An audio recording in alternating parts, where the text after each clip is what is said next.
Heart वाल। आज मैं आप लोग को बताऊंगा हार्ट वाल। हार्ट वाल जो होता है वो मुख्य रूप से 3 प्रकार का होता है। पेरिकार्डियम, इपिकार्डियम भी बोलते हैं, मायोकार्डियम, इंडोकार्डियम। पेरिकार्डियम जो होता है सबसे ऊपरी पार्ट होती है हार्ट वाल का, और ये मुख्य रूप से फाइब्रस टिश्यू से मिलकर बना होता है। मायोकार्डियम जो होता है वो कार्डियक मसल टिश्यू से मिलकर बना होता है, जबकि बीच का वाला पार्ट होता है ये। एंडोकार्डियम जो होता है वो हार्ट वाल का लास्ट पार्ट होता है, जो कि इपिथेलियल टिश्यू से मिलके बना होता है। इसको याद करने के लिए फर्स्ट को हम एफ कहते हैं। एफ का मतलब क्या होता है? पीएच। पी यहाँ पर आया है मतलब पहला है, पी फॉर पहला और पी फॉर पेरिकार्डियम।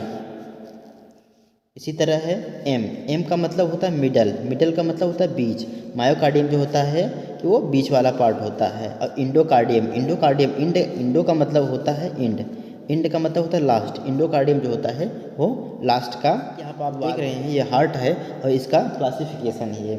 सबसे ऊपरी पार्ट जो होता है उसे हम पेरिकार्डियम कहते हैं। जैसे यहाँ पे देख रहे हैं पेरिकार्डियम ये है पेरिकार्डियम।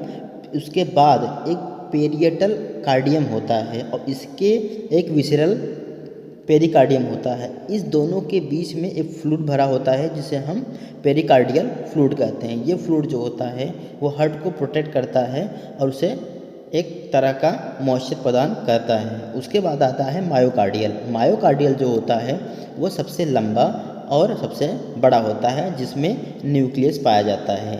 सभी वाल में से मायोकार्डियम एक ऐसा पार्ट है जो कि इसमें न्यूक्लियस पाया गया है। फिर उसके बाद आता है इंडोकार्डियम जो होता है वो लास्ट का पार्ट होता है, जिसमें पैपिलरी ट्यूब, वाल ये सब सारे जुड़े हुए पाए जाते हैं।